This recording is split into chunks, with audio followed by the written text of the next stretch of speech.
Hey everybody, what's up? This is the Gamers Weekly Podcast. This is episode 21, and the date is June 23rd, 2015. Coming at you after a tiny hiatus. Teeny tiny.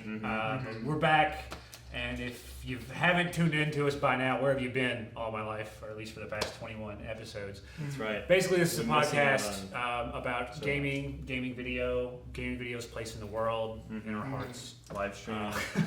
Yeah, and so streaming. we come at you every week. We talk about gaming video and live streaming and issues that affect streamers and YouTube content creators. And with me, as always, Michael Anderson. What's going on?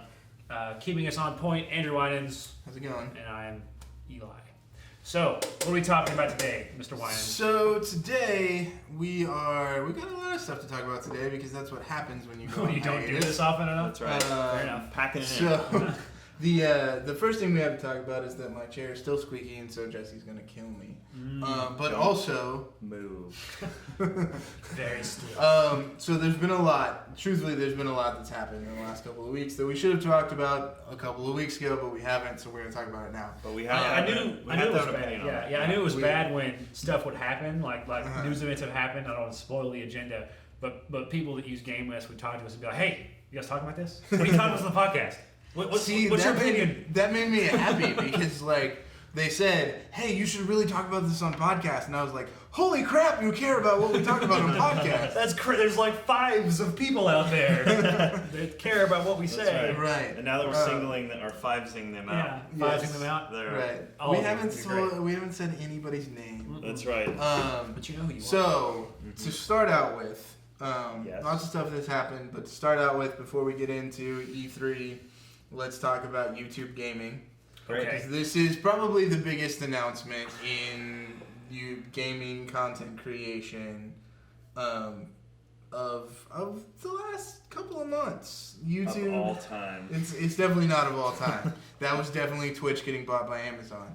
But YouTube putting some more focus on gaming, deciding to it's an app. I read different things. Some people say it's a website. Some people say it's an app. It's probably both. It's both, probably. Yeah. YouTube told us a while back that they were going to start focusing on live streaming. Now we've seen them kind of take that a step further and say, okay, we're not just about kids. We're also about gamers. Right.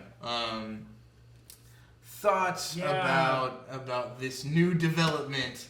This Twitch killer. I'm collecting my thoughts here. Yeah.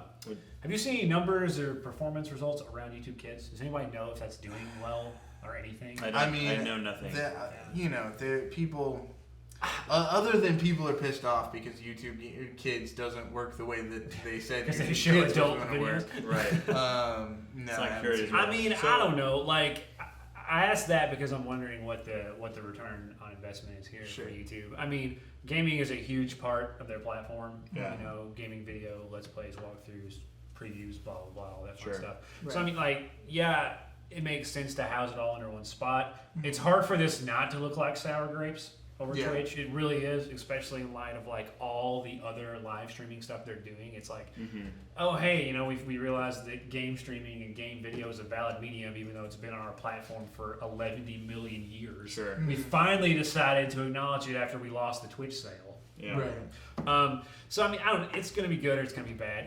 It's like anything YouTube does. It just rides on how much attention they're willing to pay to it after they release it. Yeah. Right.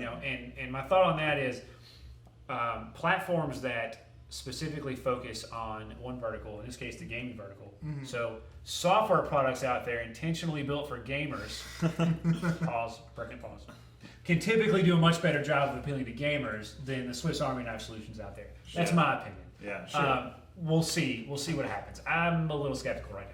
Well, and they've said, the other thing that they've said, there have been a couple of articles, a couple of interviews, and they've said that, things like, they're working on things like discovery, so there are going to be game pages where you can go to the game and see all of the content about the game. So, I mean, they seem to be doing some interesting things around exploration. I don't know what that does because there are so many gaming videos that even if you organize them by, I think somebody said something like 5,000 games or something like that. Even if you organize them by game, you're still talking about a ton of content to sift through. Yeah, and it doesn't address the SEO fight. Like Right. you look at Let's Players and content creators, like the good ones, unless they're already like enormously huge, but ones that are growing are masters of SEO, For sure. right? And like that, you're not going to change that. They've Yeah. learned how to exist and get their content, quality content out there within the rules and confines of YouTube. For sure. Right. If I put a game filter on that, it doesn't change how they're doing SEO. Yeah. I don't think. You know, Well, I don't. So I'll provide some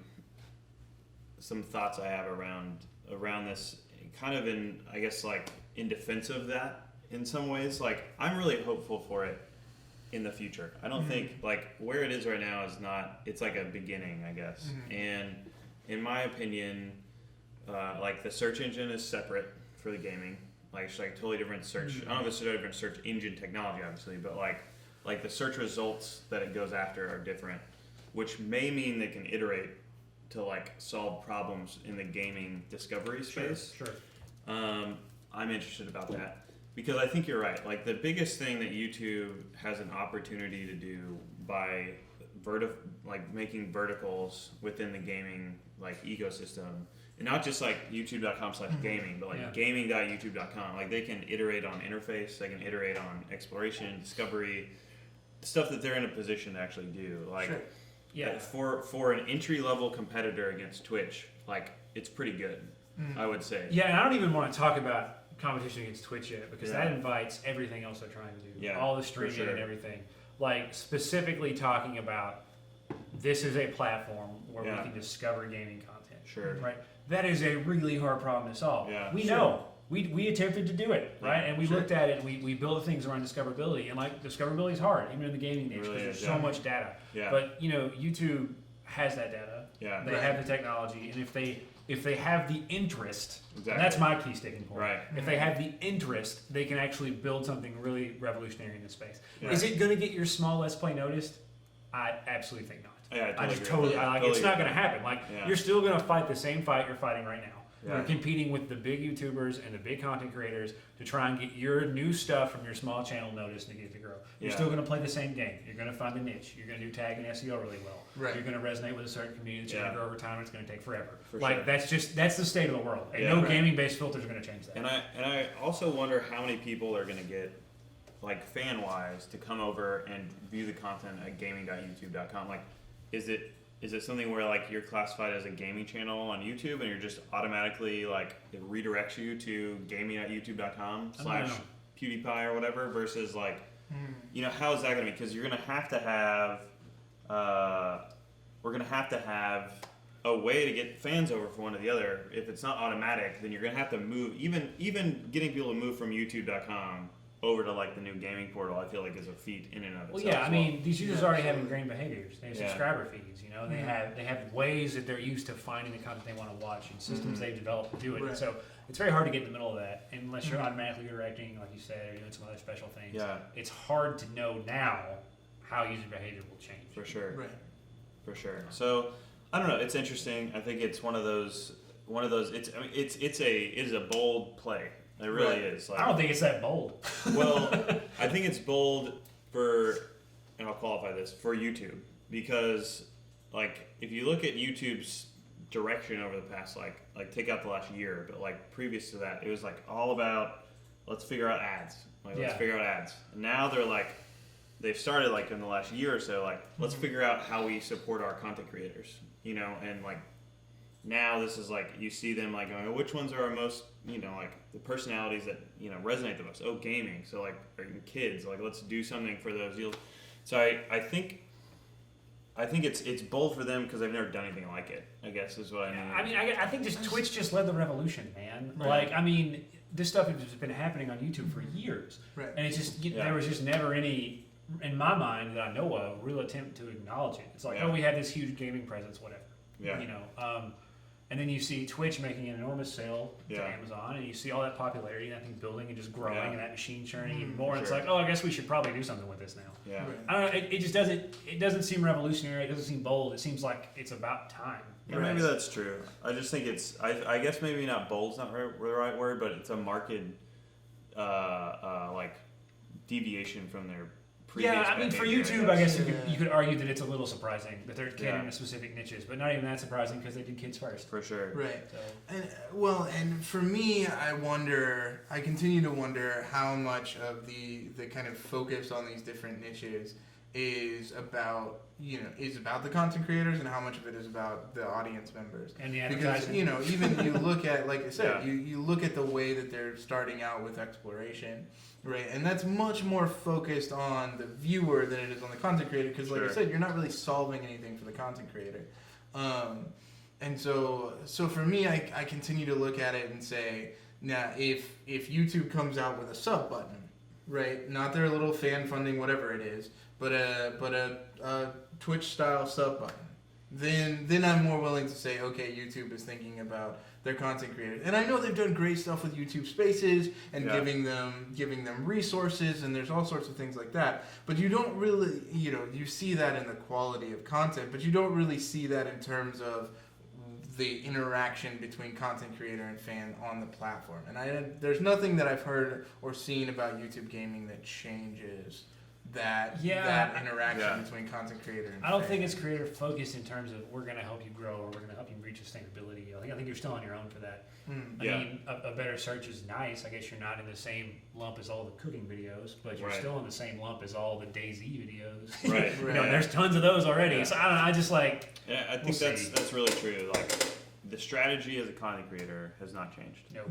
Like, Don't there's a new expect it to. portal. There's a new way for fans to find new videos. There's a new way for like people to follow their favorite content creator. Because like the interface is like games you like on one side and creators you like on the other. So you can just go like, I like this guy.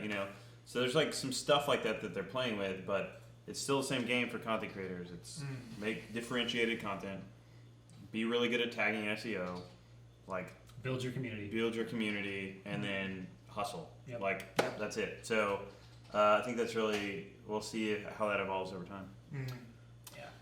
So I mean, I think to switch gears slightly, I think one of the interesting things that we've seen recently is E3, and this is the first time that really YouTube and Twitch have been very visibly going up against each other in streaming a gaming-focused event. Yeah, that was really interesting. Yeah. And it didn't end well for Twitch. In my opinion. I don't know how the ending went. The middle was a little rough. Yeah, well, you guys were watching the Battlefront stuff stream on E3, right? And it's like the trailer, it's a world premiere, and this is really great, and blah, blah, blah. We're going to watch it, and we get 30 seconds in, and the stream dies. Right? Like the Twitch E3 stream just dies. Everybody's flipping out. Yeah. And, there's, what, was it 200,000, 300,000 people concurrently watching the stream, and it just craps out. Yeah. And so, what does the chat say? Go to YouTube, go to YouTube, go to YouTube, Yeah. go to YouTube. And so everybody flocks over to YouTube.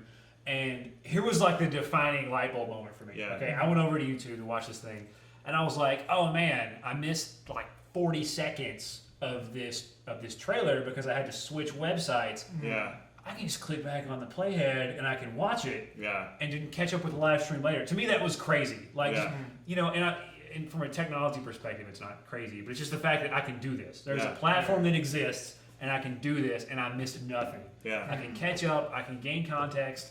All this stuff about what's happening right now. I can look into the past. And when YouTube said in their blog post a few months ago now, or whatever, they said they could do that, and I was like, yeah, okay, whatever. But like to actually sit down and do it, viscerally experience and it. whoa, this is it. Like this is so helpful. Yeah, that's cool. So that was almost disarming. I didn't want to like it as much as I liked it, and I did. Yeah. So that to me that was kind of shocking. Yeah, no, I think that's true. There was a marked difference in the Twitch E3 stream and the YouTube E3 stream, and I think even in quality for me. Yeah. And so. Oh, I mean, YouTube was doing 1080p 60 right. for that thing. Yeah, it was crazy. So I think that it's going to be interesting because we've talked about YouTube and Twitch taking each other on and streaming, and we've talked about what that means for content creators and kind of this race to partner as many people as possible. Right. On the Twitch side of things, we'll see if YouTube decides to play that game. But YouTube, I think it's really interesting. YouTube said it was going to go after esports and live events. I think YouTube at E3 may have proven that for things like esports, they may have currently the better platform. which is going to be interesting because of the massive audiences that you can drive for esports. Yeah, it's tough to know. Like, it's in my mind, it's still going to come down to talent. Yeah. The tech is better, that's great, but if I'm a partner and streamer on Twitch and they're giving me a great deal, I'm not going to leave. Yeah. And therefore my fan base isn't either. For sure. I don't know. So I think if you're partnered already on Twitch and you're doing fine, I don't think things are going to change. I think the interesting battle comes in how they're going to gobble up new people. Yeah. And what's that going to look like? Because suddenly if I'm on YouTube, the equation's very different. Like For if I have a large YouTube presence already, not even large, 15, 20, 30,000 subs or whatever. Yeah. It's like, well, I'm just going to stay here, man. Like all my people are here, it's going to be fine. Yeah. So I don't know. It's going to get interesting. And I think a lot of it will hinge on how good the YouTube gaming platform is at bringing on people who want to consume gaming content as live streams and record it. Because if that's really, really good, suddenly it's more appealing as a destination to go watch something on Twitch. For sure. Which I don't think YouTube is right now. Yeah, and it's going to be interesting. I think a lot of people know it's hard to do both well, like two things really great. Yeah. On YouTube, maybe now they've done recorded video so well and they've got that down so much they're going to do live streaming really well too. But it's going to be hard, I feel like, to get that right, especially on their homepage and discovery, like we just talked about. How do you differentiate what's live, what's not, and where do you put stuff, and all these different kind of things that it's a challenge even on Twitch. I think Twitch has VOD, but it's something they've depreciated even. It's like it stays on there for 7 days and then it goes away and or a month or whatever it is, and it's hard to find it. It's just not there. And so I think it's going to be interesting to see how they try to become a holistic platform with the streaming. Yeah, and I think they're going to have to, and they're going to have to compete in ways that are uniquely Twitch. I don't know what those are yet. But, you're going to have to find some niche in there that either YouTube just doesn't want to go after, or something that makes Twitch. Maybe it's emoticons. I don't know, and just make it even better. Yeah. For sure. Well, and I think that we're seeing, I think we're seeing Twitch. You mentioned YouTube kind of starting to support their content creators more. I think we're seeing Twitch kind of double down on content creators, and I think you can see that in TwitchCon, which since our last podcast they mentioned. Or they put out all of the panels and kind of the programming for TwitchCon, and it is completely streamer focused. Sure. Yeah. How to be a streamer. It's very much for me when I look through it, it's much more like an industry conference for streamers, a streamer industry conference, than it is a place for gamers to go hang out and play games. Not like a PAX. Right. It's not a PAX. It's not an RTX. And it's like E3, but for streaming. Exactly. Yeah, that's definitely the vibe I'm getting too. I mean, even look at the kind of things they're offering for booths and stuff. There's entire sections devoted to helping streamers get better and learn more about how to be great at being a streamer, and the booths are devoted to tools, charity, right? And then you have a whole section of the floor where not only is there and I don't know if they've announced all this, but there's space for games, there's space for gaming companies, but there's so much, just like E3, I imagine there's going to be so much, just things you don't see at PAX, offices to do meetings, right? There's space to get business done, right? And so it's interesting that, I don't think YouTube has really even put any thought into that at all, and I think you even look at, if I was running YouTube games, and I'm not, but it boggles my mind why they didn't launch their gaming platform with a sub button. Just honestly, maybe they don't have enough people to get on there. Maybe they can't get enough big people to partner with them because they're partnering with Twitch and contract. I don't know, but to me, if you're gonna launch we'll get back to TwitchCon in a second, but just if you're gonna launch a streaming platform, a huge reason why people stream exclusively on Twitch is because it pays them a living wage, and I just don't understand how they're gonna who says they're not going to? Yeah, and maybe it's coming next week or next month or whatever. Or maybe they're negotiating those deals now. Maybe so. So it just seems like you have to be focused on the streamer to provide product enough to keep the fans there. I agree. If you don't have enough interesting people on your streaming platform, then people are just going to go back and watch on Twitch, I feel like. Anyway, so all that said, I think TwitchCon is so interesting because it is so streamer focused and so education focused and so like, and we haven't seen anything like that in any of these other cons. So I think you see a panel here or there that's kind of focused on doing some education things for content creators. But usually the audience of that is like huge streamers, and then people who like want to get into, or not streamers, but you know, huge YouTubers or streamers, I guess, and people that want to get into YouTube and streaming. Right? It's not like a guy with 1 million subs is getting the top. You know, and the audience member is somebody with 250K, and it's like, you know, how do I like build my brand in a way that helps me to get to that, you know, like that's not the conversation that's happening. It's like, you should play with other people, like all this basic, like, you should tag your videos and you should keep playing stuff that have, you know, all those like basic things. So I like that I think they found a way to innovate a conference, which is, I feel like it's hard to do these days. And it's good news, you know, I mean, I think as long as Twitch stays hungry in that regard and finds new ways to be different, they're gonna be fine. You know, but they have to switch more from, I mean, because they kind of rolled the roost, right? You know, and so now that you've got another big player, you have to further cement, you know, we are the industry leader. Like streaming of games is us. No matter what other platforms do or how they do it or what they say they can do, everybody's going to look at us when the new thing comes out because we're the ones that do it. I think you have to. Well, and I think one of the things Twitch is doing that's so interesting to me around TwitchCon is to take the tools and the companies that have built around Twitch and to kind of highlight them for the streamers. And I think it's good because the streamers are able to find out what's out there to pick the best things for them. But I think it's even better what Twitch is doing for the companies that are geared towards streamers.